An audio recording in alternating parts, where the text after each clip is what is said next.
it's like part Rocky Horror Picture Show, part every musical number you've ever seen ever.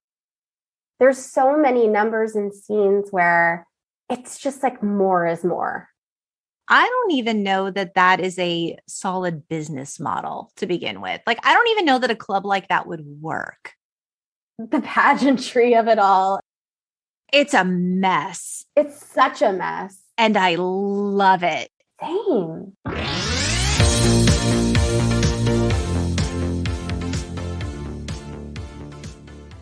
Hello, and welcome to the Untitled Gen X podcast, a podcast dedicated to the pop culture that raised us.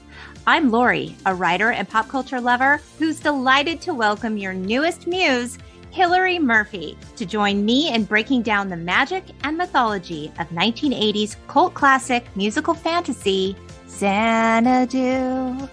But before we get into the fever dream of it all, I'd like to tell you all about designing woman and dancing queen, Hillary Murphy.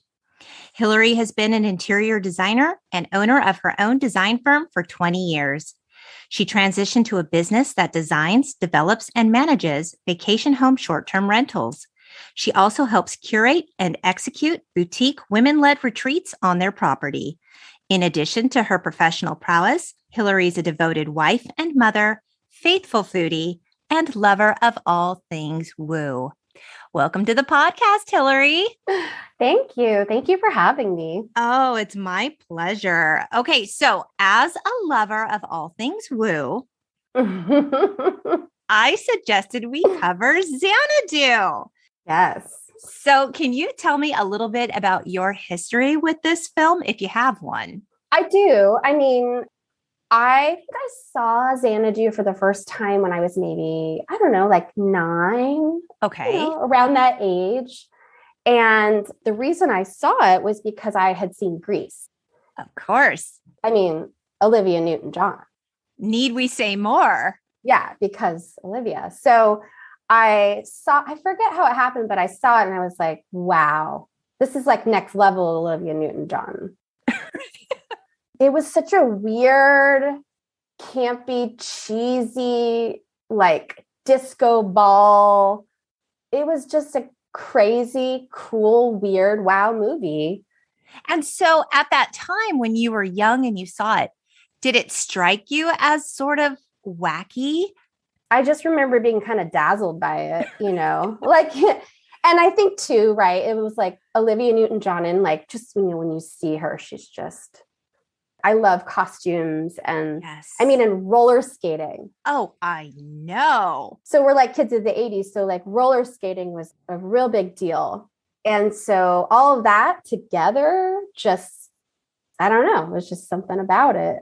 Oh, yeah. And paired with the music, that fantasy, hypercolor, disco of it all was just really, I remember the first time I saw it, I was sort of like, I don't know if I like it, but I can't look away. But I love the music and I certainly love her. So it was really like, I didn't really know how to feel about this movie. And upon the rewatch, I found myself multiple times like, what the fuck am I watching? And then I'd be like, I could not love this more. But it's all okay because somehow all together in this big jumbled mess, there's some magic in it. Exactly. I mean, it's a mixed bag for sure. Like we can't be like, this is a perfect film. And I don't know why it did not win an Oscar. Like it's not that movie, right? It's just not. It's just not. And it's a beloved cult classic. And you can see why, like it's campy fun. I think if you're going into it and you're looking for it to be like, a movie of substance that's really going to like teach you something. Like, you're going to be disappointed. That's not what they're there to do. No. They're there to entertain. Yeah. It's escapism. It's fantasy. It's magic. It's magic. It was released on August 8th, 1980. Now the budget was $20 million. And I was thinking to myself, that's a lot of money for 1980. I'm such a dork. I went to like an inflation calculator online. I'm like, how much is $20 million in today's money? And it's like over $66 million. So this was Wow. a lot of money. This was a big budget film, and it only made 23 million. Oops. So it didn't do so hot. And at least at the time, like now it's found its place in pop culture history. You know, it's one of those things you either love this film or you don't love this film. But for the people who do, I mean, it's amassed a huge following. But at the time, it didn't do so well. And it was directed by Robert Greenwald, who has actually directed a lot of documentaries, in addition to that 1984 movie with Farrah Fawcett called The Burning Bed. Mm, Do you remember that movie? I totally remember that movie.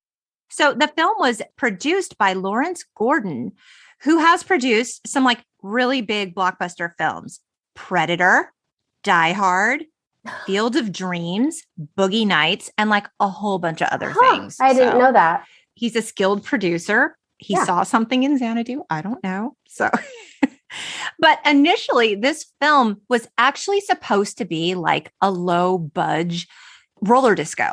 Mm-hmm. But then as bigger stars started signing on to do it, the studio's like, oh, well, this could be huge.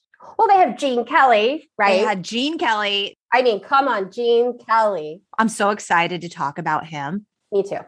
So in terms of the theme for this film, the plot actually resembles 1947's Down to Earth, in which Rita Hayworth played the role of Terpsichore. That's actually the role of Kira. I didn't know that it was a remake or it was based. I didn't know that. Yeah. It's similar in themes. So once the movie was wrapped and filmed and it was time to do promotion, Universal Pictures actually canceled all the press screenings of the film.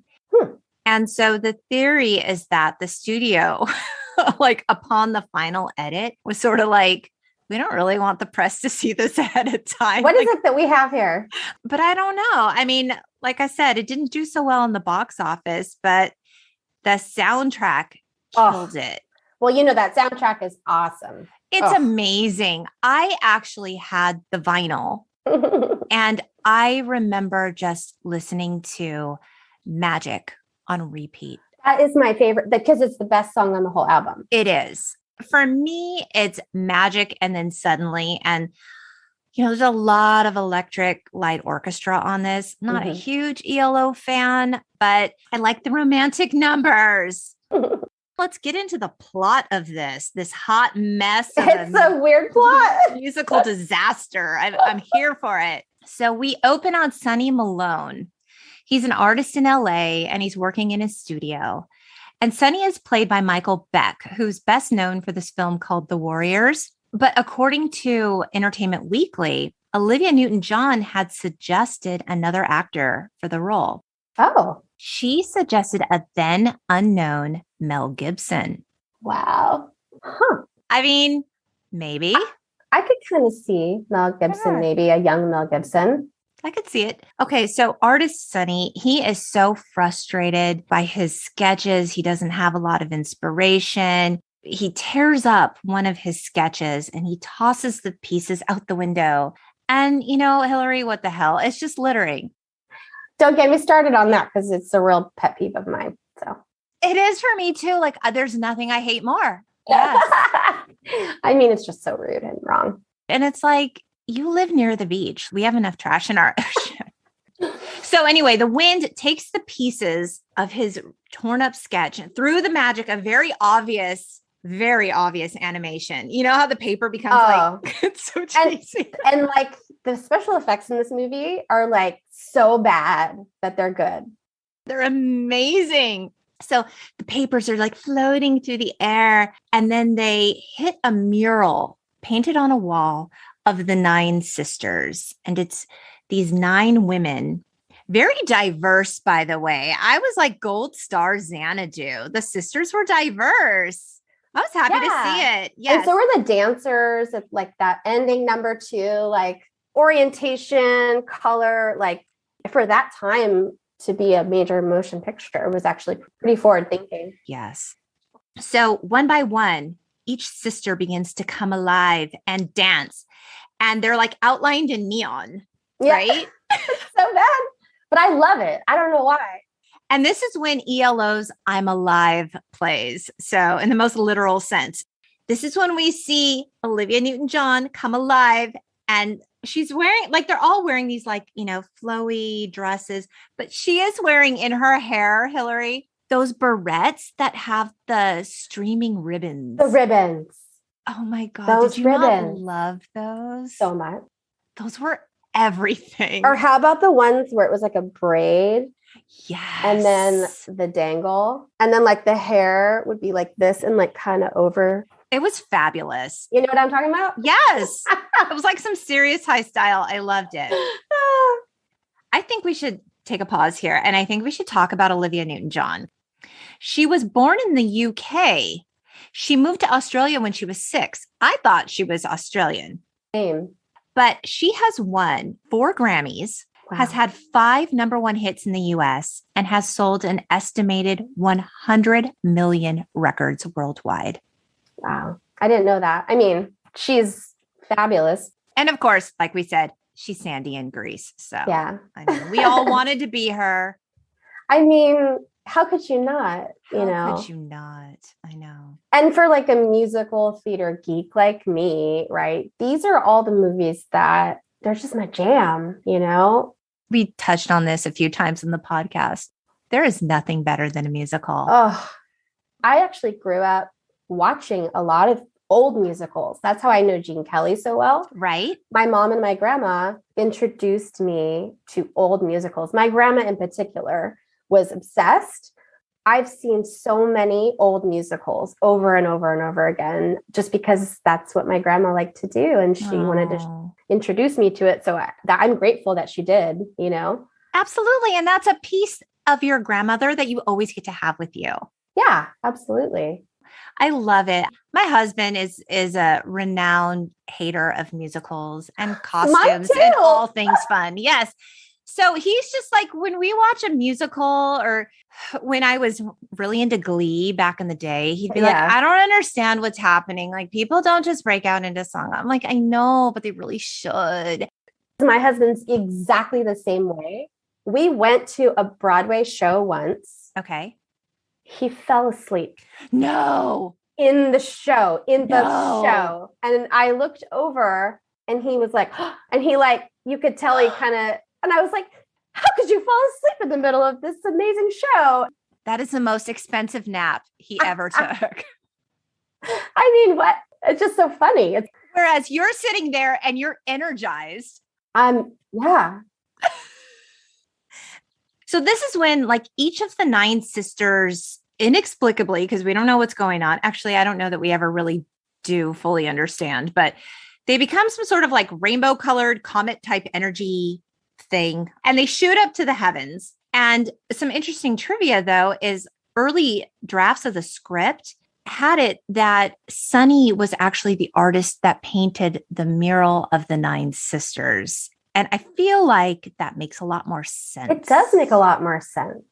That he would have like painted it, and then they would have been like, oh, now we came alive for our artist. I don't know, but I feel like that would have been a logical through point on the plot. But here we are. Like many things in this film, it just, you're right. It doesn't make sense. So, why? Okay. So this is when Olivia Newton-John, Kira, shoots up to the sky, and then she makes a U-turn to come back down to earth to roller skate on a boardwalk. Because, period. We touched on roller skating. Oh, I could talk about roller skating all day. I think that we probably should. So did you used to roller skate like all the time? Did you go to the roller rink? Did your parents just drop you off? Were you good at it? All of it. I roller skated. I think the way I really got introduced was in the 80s. There was always skate night.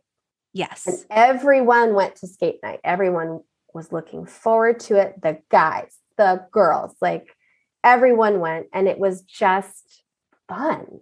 It was just one of those like very social kind of places where your parents knew you were cool. You're inside, you're there, but then you're interacting with each other. You're skating together. There's music and disco balls. And I have so many fond memories of skate night. I do too. And I felt like the roller rink was this place where it was like a kid's version of a nightclub. Yes. Like, you know, Totally. like the music was pumping and the lights were low and there was, you know, all the cool lighting. Yeah. They would call the couples out on the rink. And then there were obviously in that space, you know, you had your arcade games and your various pizza and soda and all of these things, and your friends would go. And it was just this like sort of unsupervised, awesome time as a kid. Absolutely. And then like there would always be those moments where you're like standing with your girlfriends and, you know, the couple song comes on and it's like, maybe one guy's going to get brave and come ask a girl that's not his like girlfriend, hey, do you want to skate? Yeah. Like maybe Suddenly comes on by Olivia Newton-John. No, but that's part of the social dynamics. And then you'd have the races. And I just feel like there was so much, it was sort of like a drag race, like of the 50s. Like, right. There's just something about it that felt really good as a young person who was probably not going to be able to do anything similar to that anywhere else. That's absolutely true. And in fact, I mean, even adults were hardcore into it. I remember this is so weird. This is one of the earliest memories I have. When my dad turned 30, as a 45-year-old woman, that blows my mind. Well, we can get into that later. I know. My dad just turned 70. Like I remember when my dad turned 30 and I went with my mom to the mall to go buy him roller skates. Really? Because my dad would go and skate on his lunch break. Wow. So like adults were skating for exercise. It was just such a part of our culture. He turned 30 in 1981. So all that tracks. The timing of this, it just really hit on like this cultural touchstone, this roller skating. It was a hot moment in time. And it was at its pinnacle here. So, okay, she's skating on the beach. And by now, Sonny is walking on the boardwalk. And Kira comes like barreling down. She skates right into him. And then she kisses him before skating away. And he's like, what? I remember when I was a kid even thinking like, that is a bold move to kiss a stranger. So Hillary, have you ever kissed a stranger? I plead the fifth. No, just kidding. Yes, of course I have. Hasn't everyone? What? I haven't. Never kissed a stranger. No. All right. Well, what is this rated, this podcast? This is rated explicit, but I'm just kidding. No, of course. I've kissed a stranger, like a boy I met, you know, at a dance or what, you know. At a roller rink? I don't know if I did at a roller rink. I mean, let's be honest, probably. I love it. Too good. No, I'm just kidding. But yes, I have. So we now see Sonny back at work.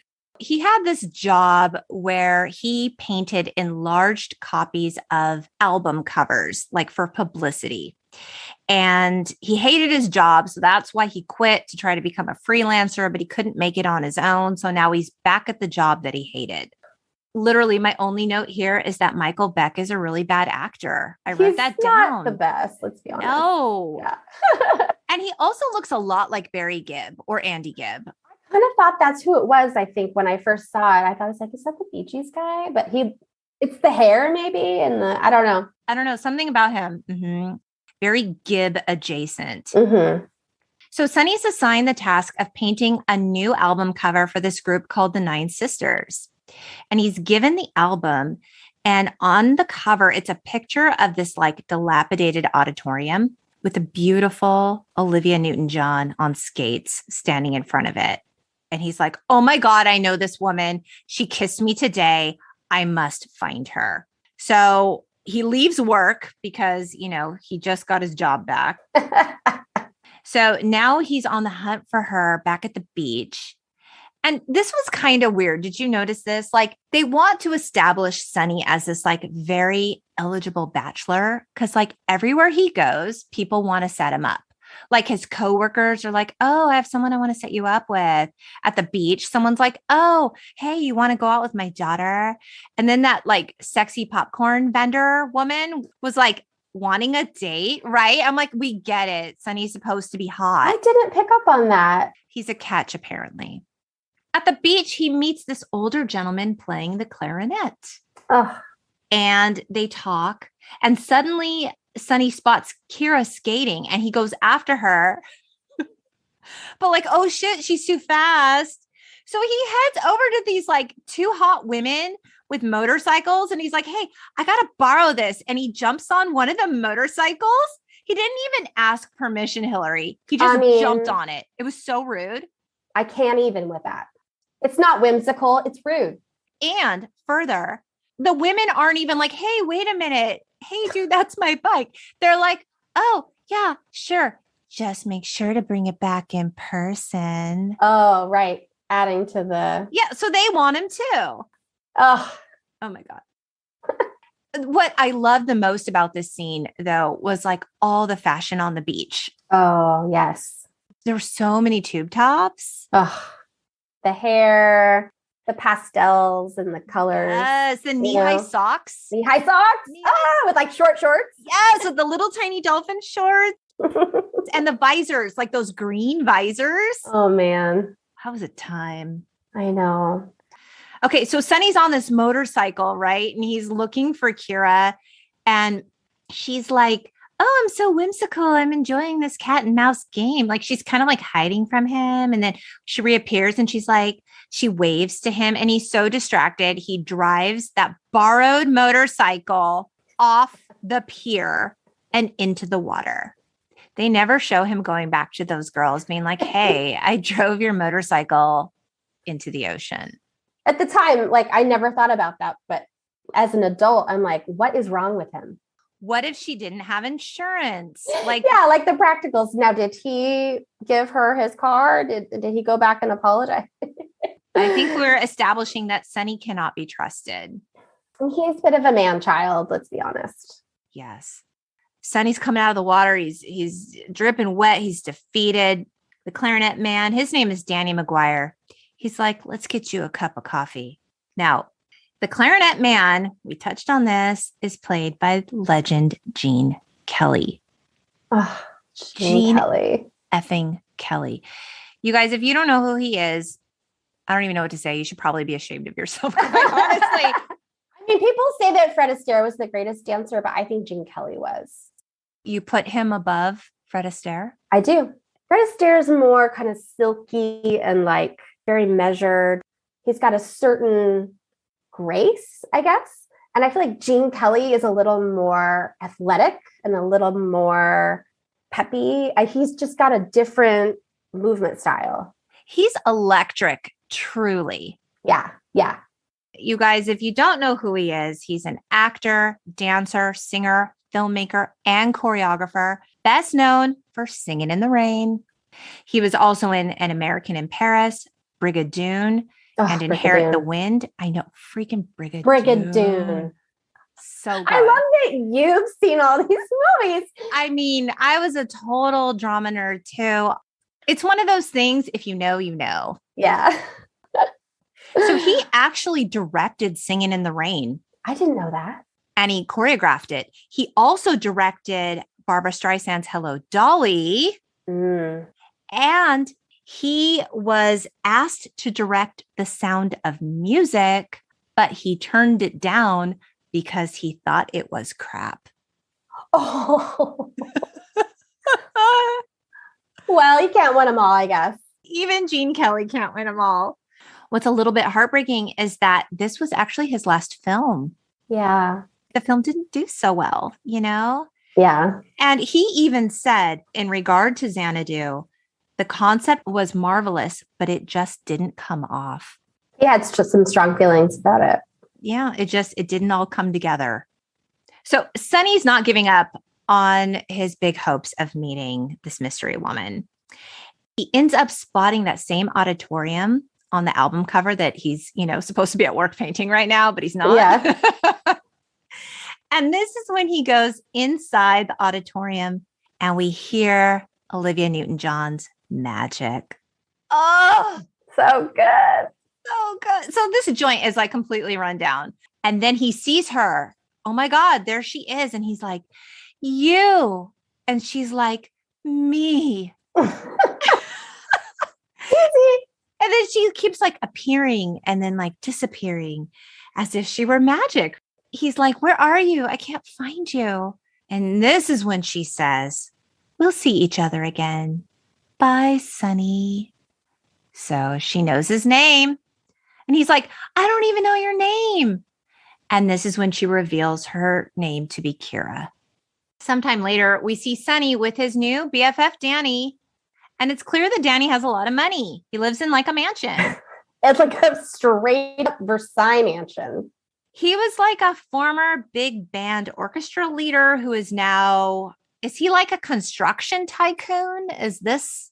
I didn't pick up on that part, but it seemed like that was like his younger part of his life that he was still really enamored with, the music and the playing of music, but he maybe like made a ton of money doing something else. Yeah, like he's some sort of mogul.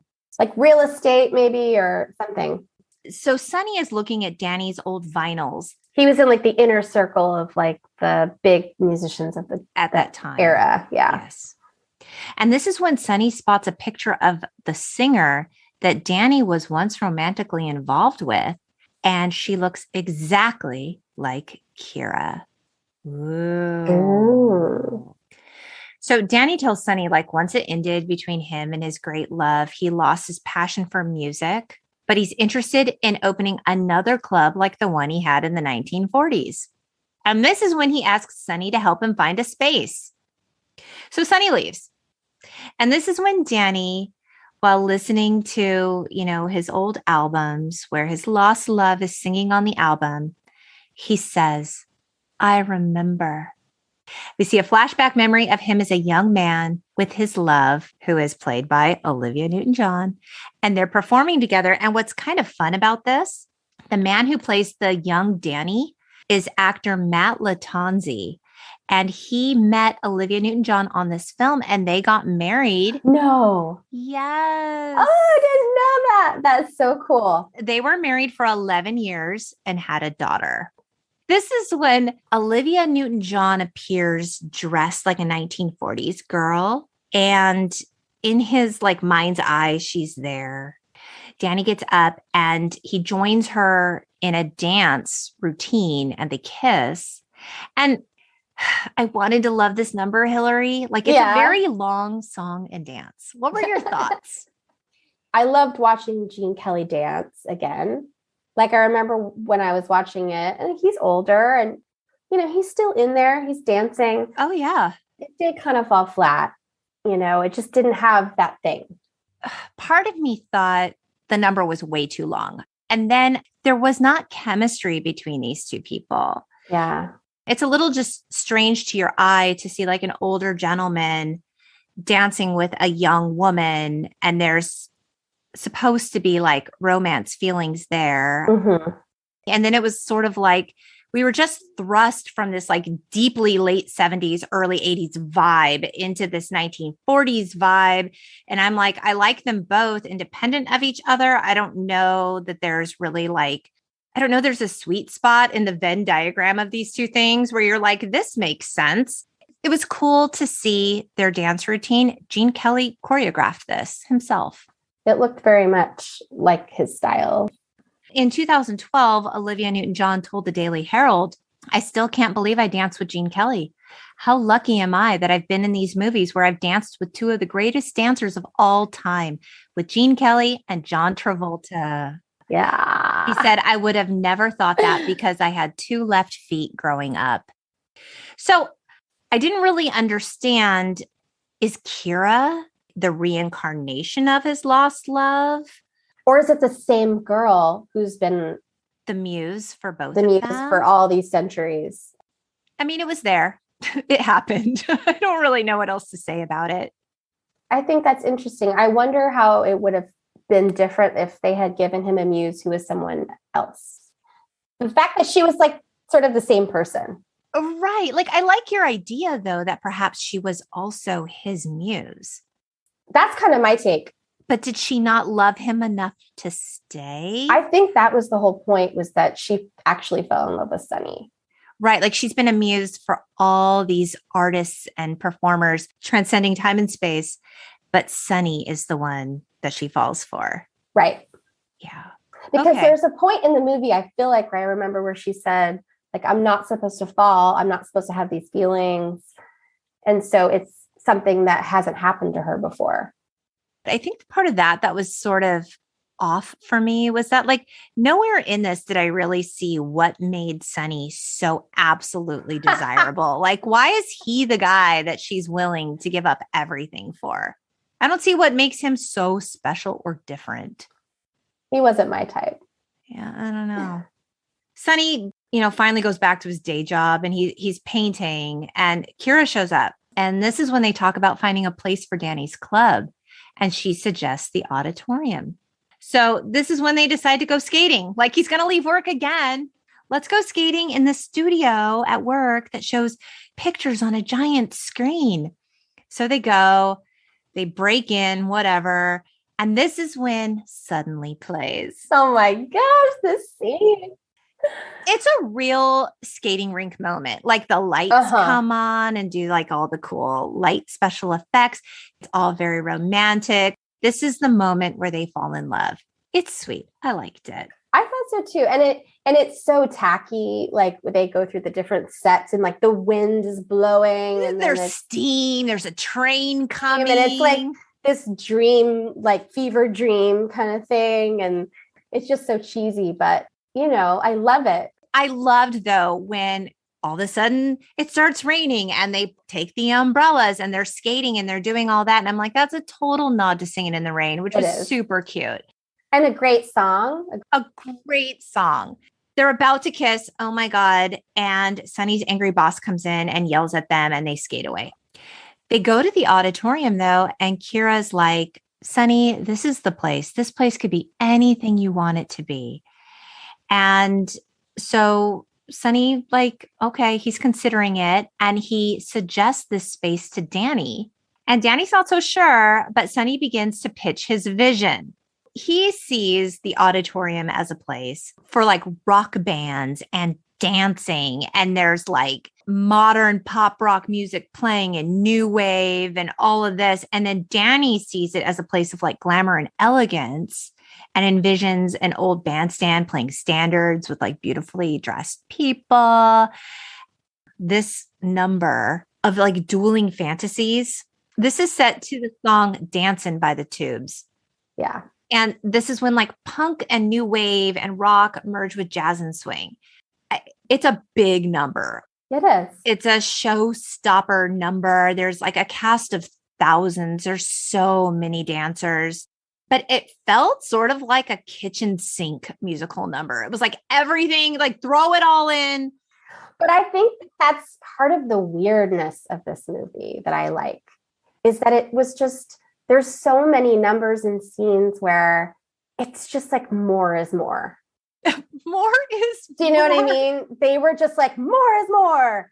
And it's like all the different styles and the colors like all coming together and like all these like weird, wacky, like doesn't make sense stuff's going on. And you're like, but Hillary, it's like you're saying more is more and you loved it.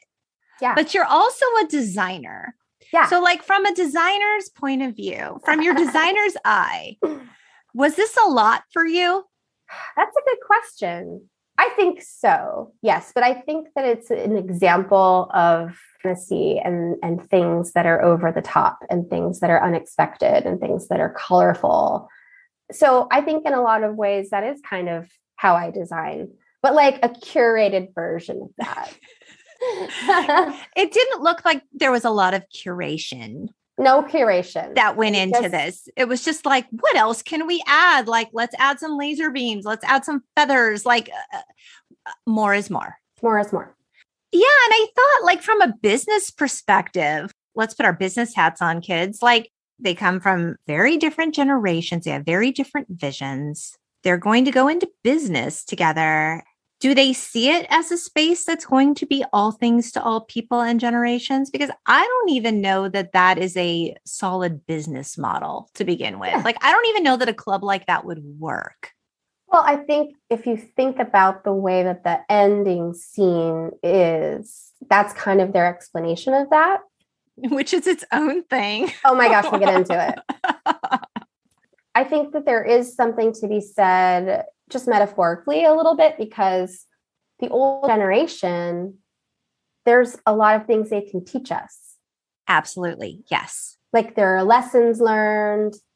There are different styles of, say, music or culture or fashion. For sure. That we can appreciate. But I think also young people, that is where the creativity and culture comes from. That is where things start. That's where trends start. That's where fashion starts. That's pop culture. To me, it's sort of their point of like, both of these things can kind of meet. That they're not mutually exclusive, that there is some sort of overlap here, as messy as it might look sometimes to the eye. Our generation can learn something from the previous one, but then they can also see how maybe we're changing and different. And even if they don't understand it, that they can appreciate it too. It seems like this film wants to be a celebration of that idea. I think so too. Which I love as an idea. In terms of execution. It's a little messy, but like maybe that's okay too. Maybe we like it messy. I do wonder if I had never seen it and I just watched it as an adult, if I would feel the same way about it. And the answer is probably no. But there's plenty of people that saw it when they were adults back in the day that loved it. I don't know. In terms of like the many, many, many musical numbers in this one was definitely not my favorite. Yeah. Maybe it didn't work as well as it could have. I feel like they wanted it to be like a visual spectacular, where you're just like, whoa. I don't know that it was as much whoa as it was, what the fuck? I think I like my eras compartmentalized. Right. You don't like the mashup. I don't. Danny's like, he's sold, right? This vision is like amazing. He's like, let's do it, kid. I'll give you half the place. You'll be my partner. What are we going to call it? I'm like, slow down, Danny. But this is when Kira suggests that they call it Xanadu. Yes. Now, if you're wondering what Xanadu means, Merriam-Webster defines it as an idyllic, exotic, or luxurious place. And we are going to take a little segue here. Hillary, one of the reasons I asked you to help me cover this film is because one of your beautiful properties available for stay in Joshua Tree, California, is in fact called Xanadu. It is a truly magnificent place. It was even featured by the Wall Street Journal. I will link this in the show notes so you guys can check it out. Can you tell me a little bit about this magical retreat space and how you came to find it and design it and what your vision was in creating this? Absolutely. Yes. So, I've been a designer for a long time, residential design, and I really wanted to get a place in Joshua Tree. My husband and I have been going there since we've been dating, rock climbing, hiking. We love it there. And I thought it would be a great place to create a vacation house and then also make it available to share with other people. Okay. So my whole kind of vision was to make this really magical, vibrant, interesting place that people could go and just be completely immersed in it, right? It's like an oasis. Yeah. And I think going through that process was just really good for me. And it's funny because when I told you that when I rewatched Xanadu, I had this like funny realization that I have actually a lot more in common with that plot line at that point than I thought, because my husband and I, we have a partner that we purchased that house with. Okay. And I had never had a partnership in my career. I was always an entrepreneur. Right. And it was a really good experience. It was someone a friend I've known for, since high school. And it was just a really good experience. And I think having a shared vision and a dream it's a cool thing. If it's a good fit, it's such a fun process. And the thing that stood out for me the most as a designer was I kind of said to them, I was like, this is my vision. Right. And I think we should call it Xanadu. And they were like, yes. We love it. Oh, so there was no like questioning of that. Like, what does that mean? Or they completely trusted your designer's eye for making this a magical space. Yeah. And so that's exactly what it was. It was them kind of saying, you know what? We trust you. Right. And I was like, okay. And it was funny because even in the beginning, I would say, okay, I'd present, my design to them and they would look at it and they're like, that looks amazing. And I was like, thank you. Let me go through it with you. And I remember Janine, who's the wife, with the couple, she just stopped me and she said, oh, you don't have to do all of this. She goes, we trust you. Just do it. That's huge. And for that moment, I was like, what? And she was just like, yeah, we trust you. And you should do what you think is going to be beautiful. And that's really empowering, isn't it? Because when you feel like you have the trust, oh my gosh, then you're like, okay, now I'm free to fly. Like, what else can I do? And that's exactly what happened to me. I was, at the same time I was working for clients, and then I was doing this house. And this house, it came together so quickly and so effortlessly in ways that I didn't expect. Like cosmically. I think too, because it's a vacation house and it's like, I could just have this like kind of crazy vision. And I'm like, oh no, that's, we'll play it down a little bit. It's like, no, if I have this thing, I'm just going to trust it and I'm going to do it, even if it seems kind of out there. And that really felt great because that was my instinct. Like being able to trust that instinct and to not second think it and all this stuff. It's like, oh no, I can actually just create this thing that's inside me, like inside my head. And that was a huge turning point for me personally, professionally.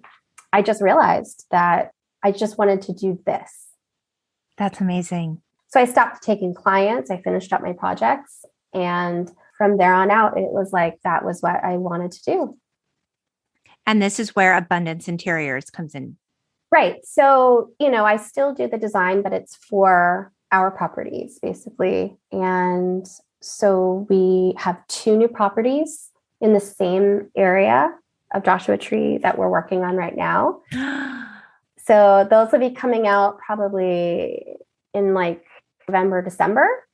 That's exciting. It is exciting. So we're like under construction and all of that. We have one that's called Adobe Villa, and it's this really amazing Adobe style property. It's on like 5 acres. It's going to be just really fun. This like 70s, like Spanish revival, hacienda artist kind of vibe. And then the other property that we're working on is called the Treehouse.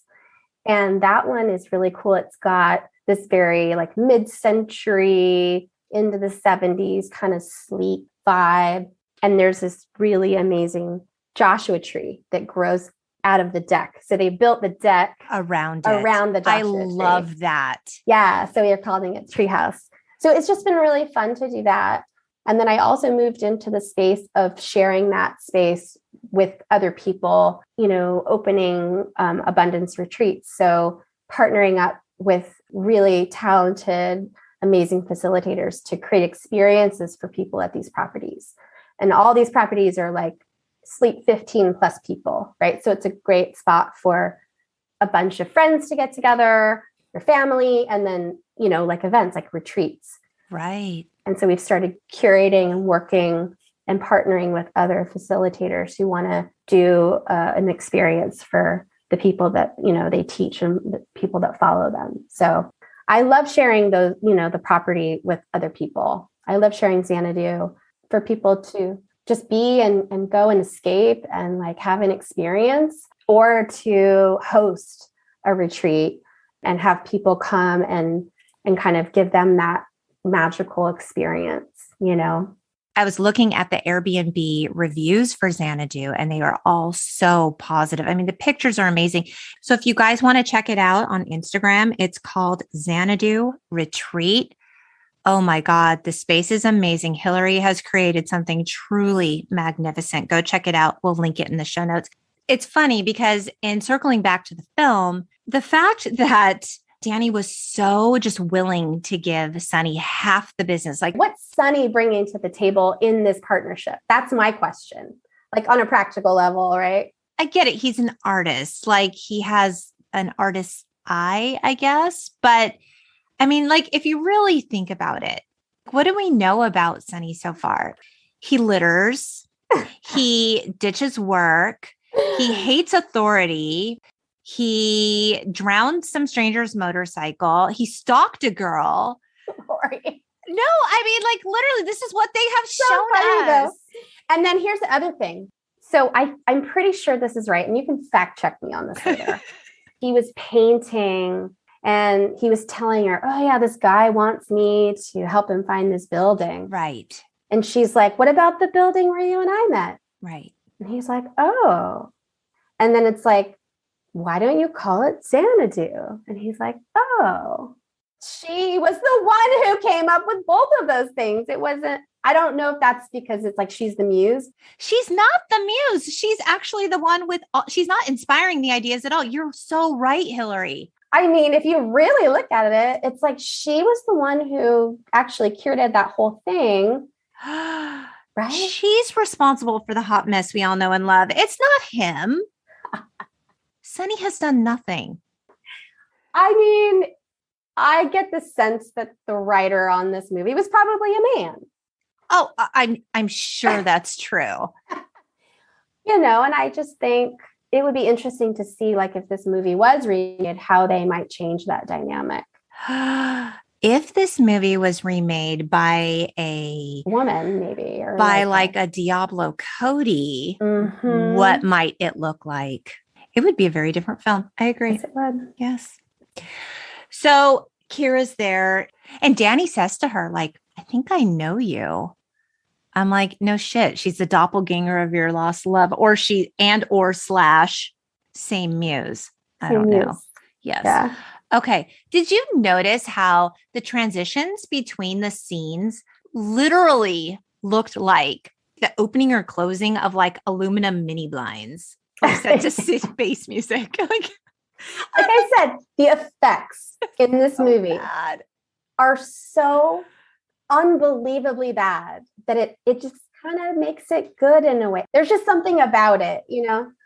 I don't know what happened, but okay. So Sonny quits his day job. Like, what the hell? I don't need a job. I have Xanadu now. That night, Kira and Sonny make a toast to Xanadu and he goes to kiss her and she stops him. And he's like, Kira, I don't know anything about you. And she's like super vague on the details. She's like, what? I live with my sisters. We live on the second floor. I'm like, yeah, I'll say second floor. And like, that's super red flaggy too. They finally kiss though. And this is when the film takes us on a giant acid trip where these two crazy kids get all sparkly and turn into cartoons. Oh man. I mean, this dream fantasy cartoon montage. Wow. Wow. I loved this part when I was a kid. Yeah. As an adult, I did not like this part. And I don't know if I didn't like it because it was animated or I just didn't like ELOs Don't Walk Away. I don't know, because I didn't like either of those things. But what were your thoughts on this scene? I mean, I think it was just kind of what you were talking about before. Like they just threw a lot of things at this movie. Yes. I think it was like, okay, let's appeal to the older audience. Let's appeal to the adult audience. Now let's appeal to children. Right. Just didn't feel probably like it was meant to be in there. Yeah. I mean, it's like, you know, they're animated people and they're dancing on flowers and then they're fish and then they're birds and they're on mushrooms. Yeah, of course they are. And the person that we have to thank for this scene, his name is Don Bluth. He had just left Disney a few years prior. And he's the one who did all of this animation. The animation was good. It was good animation, as displaced as it may have been. But Don Bluth went on to produce and direct some of our favorite Gen X animation, including The Secret of Nim, Oh, love that one. Me too. An American Tale. Yep. The Land Before Time. All the classics. All Dogs Go to Heaven. Anastasia. Dude, this guy's amazing. I think it's probably difficult because if you're an artist and you do a certain medium and then someone just kind of throws it into their movie that has a lot of stuff going on already, it's like, it's hard to judge it, I think, in a way. Yeah. I mean, I think he was like, okay, I left Disney. I'm thankful for the gig. Yeah, let's do it. Oh my goodness. Anyway. Okay. So back to reality when they're no longer cartoons, they like get together to have a toast because everything's done with the club. We're all ready. Opening night is tomorrow. And Sonny and Kira decide that Danny needs some quote unquote glitz for opening night. Yes. Oh, Hillary, are you ready for love this this one? number. I love this number deep in my soul. It's actually my favorite too. I thought you said you were going to hate it. It's a mess and I love it. Same. It is a hot disaster of a number. It's a weird thing to explain. It's hard to kind of convey, but there's just something about it, the pageantry of it all and the randomness of it all. And I don't know what it is, but it's just wacky and weird. And it's so weird. So they decide, okay, yeah, you need glitz. Let's go shopping. Okay, we get a shopping montage. I love a shopping montage. I love a montage. Mm-hmm. But this is a montage like no other. So this is set to ELOs all over the world. Danny's trying on some clothes, Hillary. He's got to figure out what to wear. And each, I'm going to say costume he puts on is more ridiculous than the last. Like exponentially, like on the scale of randomness, it's unstoppable. There's, Hawaiian shirts and zoot suits, that cowboy outfit. Holy shit. It's just one of those things where I think they just wanted to go over the top with it. I mean, they're like, let's go balls to the wall. And they like accomplished their mission, I think. 100%. Like at some point in this store, this clothing store, which is massive, by the way, because there's a pink car in it at one point. The sales associates, can we talk about the sales associates? All the dancers, they are hanging on clothing racks. They are dressed outrageously. Yeah. Crazy makeup. Yeah. Just like over the top. Yes. It's like part Rocky Horror Picture Show. Yes. Part every musical number you've ever seen ever. Yes. It's everything. It was more is more. More is more. But isn't it kind of fun to watch though? Oh, it's amazing to watch. I just think that there's something, I mean, my memories of watching that, especially as a younger person, just being kind of mesmerized by it. And it was just like fun. These beautiful dancers, like, with like sparkly costumes on and like crazy, like fantasy makeup. There was just something about that vibe. Yeah, it was like a real sort of Vegas vibe. Yeah, that makes sense. At one point, Danny is in a life-size pinball machine. Remember that part. Oh, but you know what part I do remember? What? Oh my gosh, the very opening of that number is like this giant woman in like a dancer's like leotard. Yes. And her legs open and he comes out of what looks like her vagina. Yes. Yes. He comes through her legs. His head is like... It's a creative birth, Hillary, if you will. It is the birth of Xanadu. Oh, my word. And after all of that, Danny emerges looking snazzy in a tux, like a classic tux that he could have got at Men's Warehouse. All the glam ups are not always going to meet our expectation. This is when Sonny finally tells Kira that he loves her. And she says it back. They kiss and she breaks away. Oh. And this is when she admits that she's a muse. And she reveals that muses aren't supposed to fall in love. And she is one of the 9 muses of Olympus. And she was sent to Earth to inspire Xanadu. But you can't stay, Sonny. I got to go. Now that Xanadu is happening, I'm outie. And like you said, she didn't inspire Xanadu. Xanadu was fully her brainchild. But okay. She comments away. She's like gone. Like after all that, she's just gone. And Sonny's like really pissed and he's upset. And she's like, I'll always love you. Don't be mad.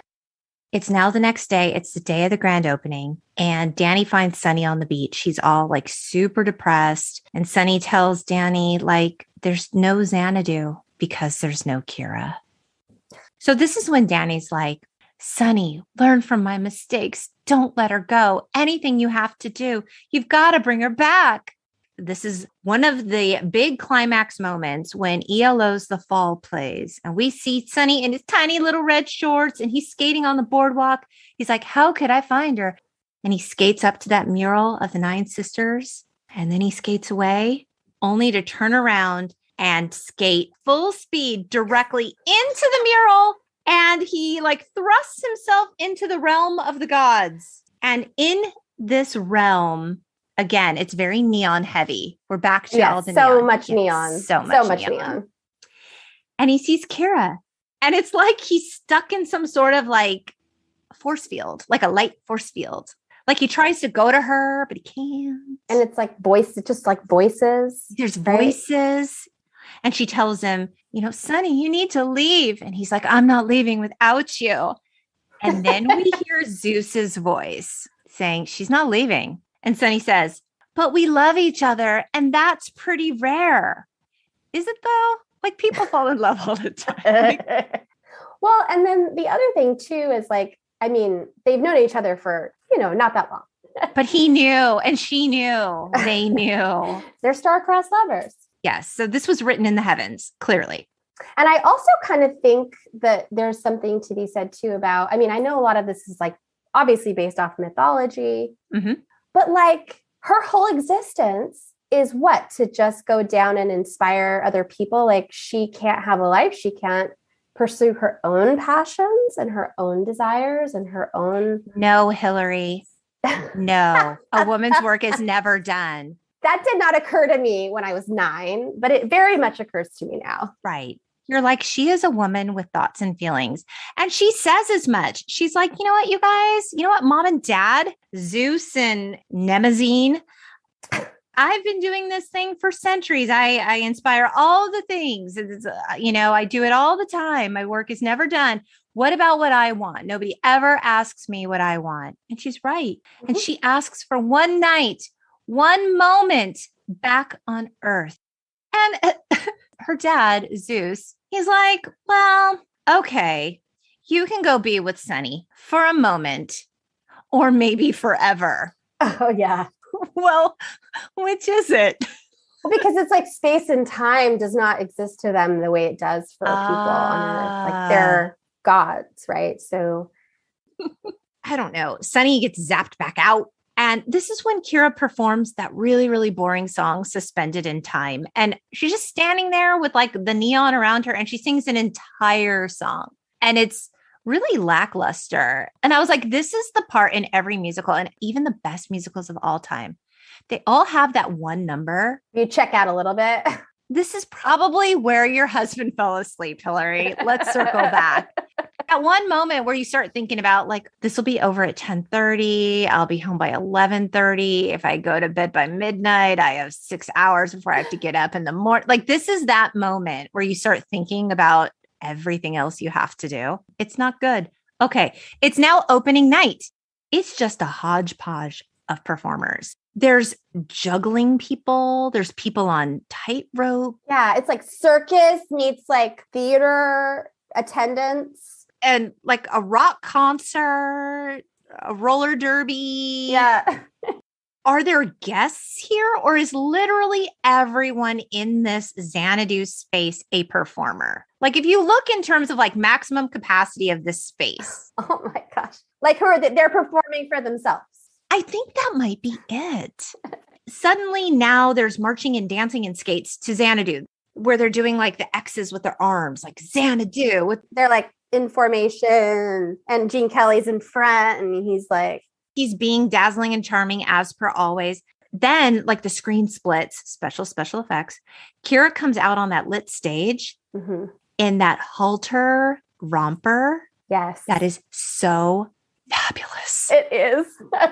It's such a Barbie outfit. But I mean, Olivia Newton-John can basically pull up anything. Anything. Honestly. But that halter is sexy. I swear I would wear that. Well, I wouldn't wear it, but like people should wear that. I feel like when she kind of came out for that number, I remember kind of having that same feeling like in Greece, where she was finally able to just try on different things for herself. You know what I mean? Like all those different numbers, right? They're all different styles. It's kind of weird how she does all these different. And again, I think that was Xanadu's attempt at being all things to all people. But Right. yeah, she was like basically trying on different identities. Yes, Yeah. I can see that. Like, especially when she first came out, now she's not this like goddess all like in this modest dress. She's like sexy and she's flirty and she's singing and she's like up there. She's just up there on stage and just like actually doing something that's fun for her, you know, to do. Yes.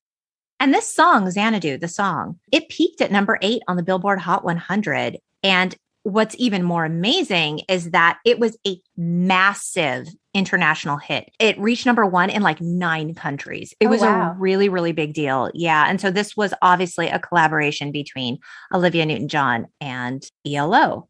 So Kira's sisters, all the muses, arrive as backup. Now they're suddenly like 1940s performers and they look all cute and they're doing their cute little dance number. But it all takes like a super weird turn when she then is in that tiger print and she's performing that song Fool Country. Oh, yes. Yes. And she's got like the edgy makeup, like she's wearing leather. And Fool Country is not a good song. It's not great. It's not a good song. No. And then she's a cowgirl in that full cowgirl outfit. She's like channeling like Dolly Parton, you know? So much French. It was crazy. And then the special effects have that big like X between each musical number. Yes. Like, yes. They like swipe through the screen. X, Xanadu. Very dramatic. Suddenly she's left in normal clothes at the end of all this and she comments away. She's gone. And Sonny is so forlorn. He's like, oh my God, she's gone. And then he sits on a couch and he's like all depressed. And a waitress comes up to him and takes his order. And oh my God, I don't know that it's Kira, but I don't know that it's not Kira. It's Olivia Newton-John. It's sort of ambiguous. They left it up to us, I think, to decide. So what do you decide? Oh. Was it Kira? Or was it a reincarnation of the human form of Kira, who is somebody else? Like maybe her name is Mira. Maybe she's like Kira's soul. Oh, ooh, I like it. Like her being, her soul, but now she's a human. And so she's the same like person, but she's now a human and she can have an opportunity to like have a relationship or do what she wants to do. Right. And now they can actually have a real relationship. So let's talk about how the critics responded to this. I'm sure it was a real mixed bag. Okay. Well, Esquire simply said, quote, in a word, Xanadu. Oh, no. The zinger. Zinger.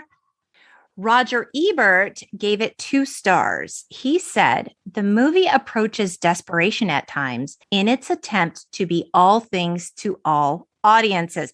Exactly. He says, not only do we get the 1940s swing era, but contemporary sequences start with disco, goes to hard rock, provides an especially ludicrous country and Western sequence. It moves on into prefabricated new wave. There are times when Xanadu doesn't even feel like a movie fantasy, but a shopping list of marketable pop images. Yes. And that's okay. Yeah, like I still enjoyed it. I still enjoyed it too. James Berardinelli of Real Views said, conventional wisdom decrees that Xanadu is a horrible film. In a sense, conventional wisdom may be correct, but it ignores one key ingredient. Viewed in the right frame of mind, this movie can be a lot of fun. That's it. He's right. Sometimes we just need an experience like that where it's so crazy and out there and over the top, and just to get out of your own head and your own life for an hour and a half. You said it's escapism. Yeah, it really is. We talked about the soundtrack. It went double platinum in the US. It had 5 top 20 hits. So I don't know if you know this, but we have Xanadu to thank for the creation of the golden raspberries, or the Razzies, as we call them. Yes. Oh, wow. It was inspired by how terrible it was. This is the story. The Razzies were conceived after their creator, John Wilson, who was once a copywriter for an LA Film Festival sponsor. He had to sit through Xanadu and told Time magazine, I happened to pay 99 cents for a double feature of Can't Stop the Music and Olivia Newton-John in Xanadu, and was refused my money back afterwards. At the first Golden Raspberries ceremony, Xanadu was nominated for Worst Picture, but it lost to Can't Stop the Music, the other movie in the double feature. Michael Beck and Olivia Newton-John were also nominated for Worst Actor and Actress. Ouch. They were nominated. They did not win, but Robert Greenwald, the director, he did win. He won.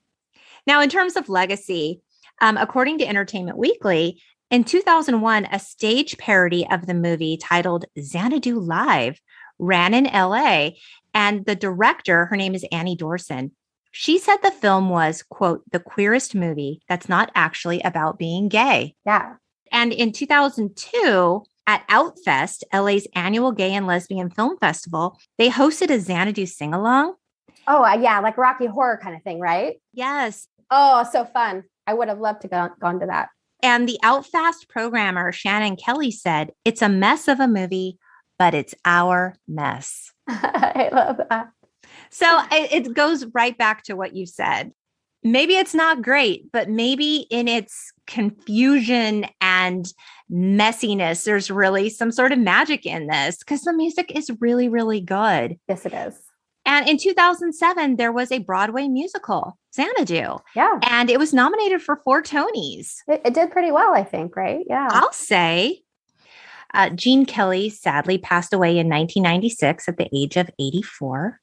Our beloved Gene Kelly. Yeah. Olivia Newton-John is battling stage 4 breast cancer. This is the 3rd time she's been diagnosed with the disease since 92. Yeah. And what's amazing about her is her attitude about her health journey is really incredible. Like, she's using her time and energy to, well, first of all, she established the Olivia Newton-John Foundation to help fund the study of plant medicine for cancer. And she has said, in regard to cancer, it gave me a purpose and intention and taught me a lot about compassion. It has been a gift. I don't wish it on anyone else, but for me, it's been important in my life.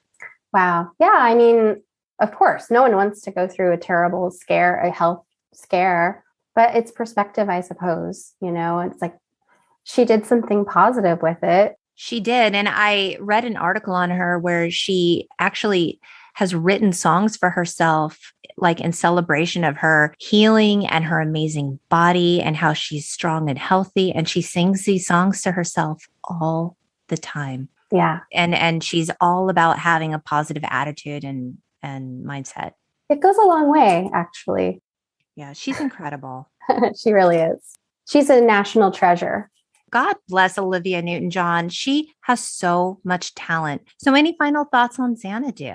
I realized that this film is not for every person, but I think it's like a lot of things in life. If you go into it with an open mind and you can kind of let yourself be taken away by the fantasy and the ridiculousness of some of it. Yes. There's something to be said for that. It can just be joy. Even the people who like it, we can also admit, but it's a hot mess. Again, but it's our hot mess. Yes. So I want to circle back to you, Hillary. We touched on your development of vacation home, short-term rentals, but what has that experience and that transition moving into that career field been like for you? Have you felt that you were guided in some sort of way because you are a lover of woo, you are a spiritual person? Did this feel like some sort of magic on your side while making this career transition? If I really think back to when this idea formed for me, I just wanted to create a place that was really inspiring to me. like a place that was in the desert, which I feel like has a really beautiful energy. It's very peaceful. It's restorative. Would you agree? Absolutely. And being able to be somewhere where it is so quiet, you kind of have to be with your own thoughts a little bit more. And you're taking naps in hammocks and you're reading under a tree, or there's a stillness and a quietness and a sort of vibe where you can just be. Right. And then the house part of it, right? Like the part that I do is fun.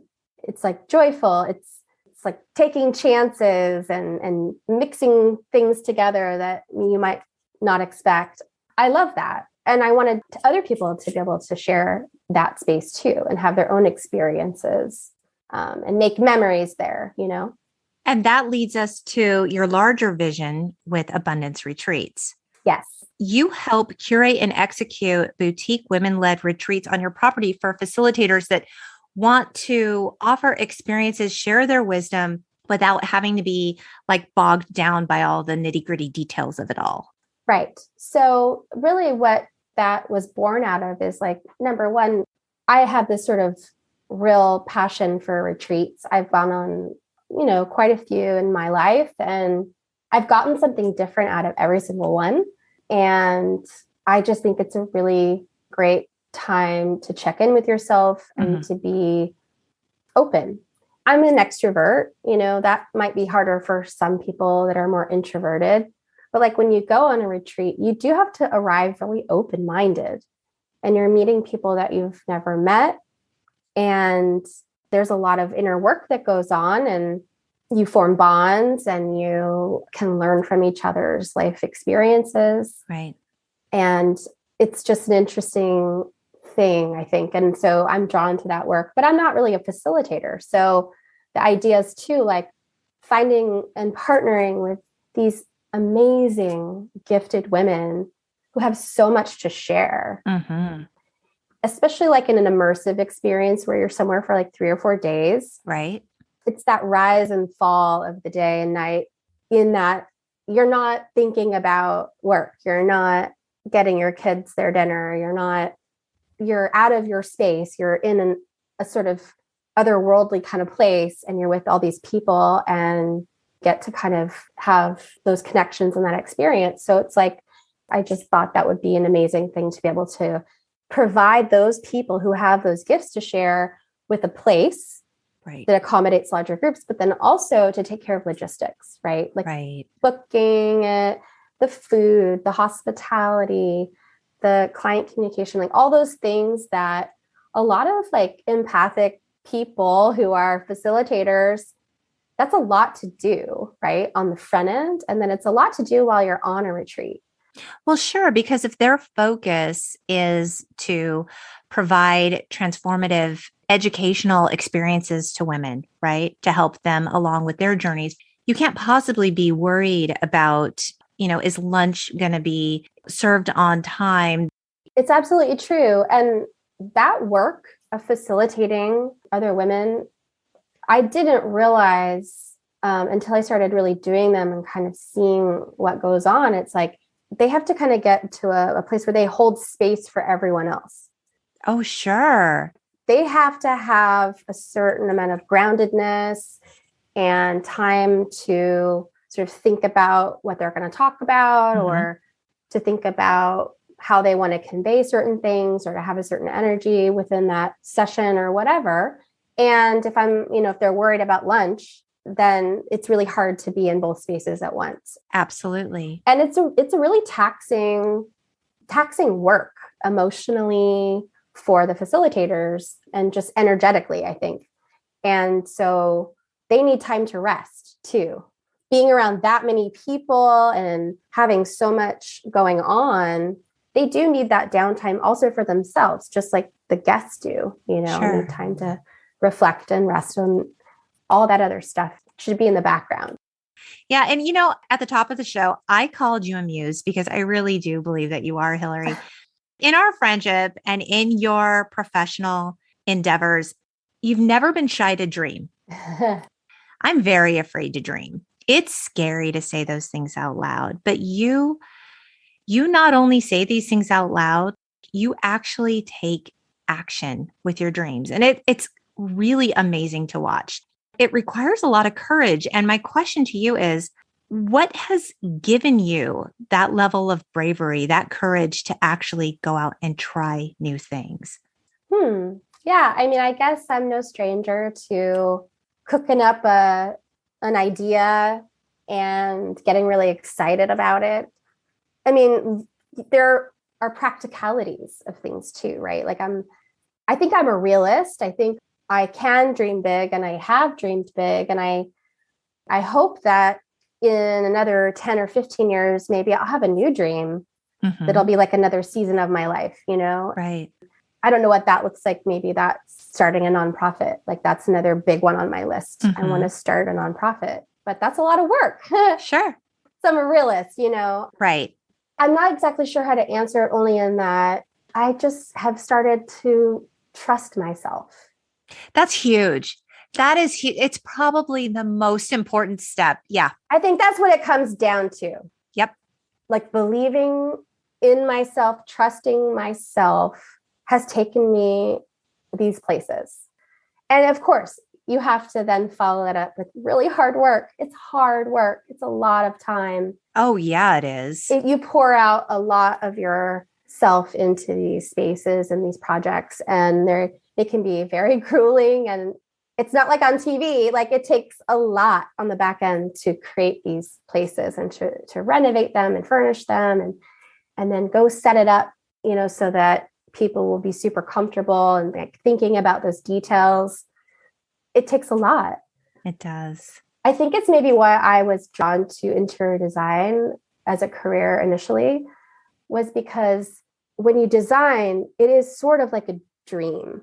It is. It's like a dream of a thing in your mind that you see, and then you create it. And then you actually get to see it in person the way that you saw it in your mind.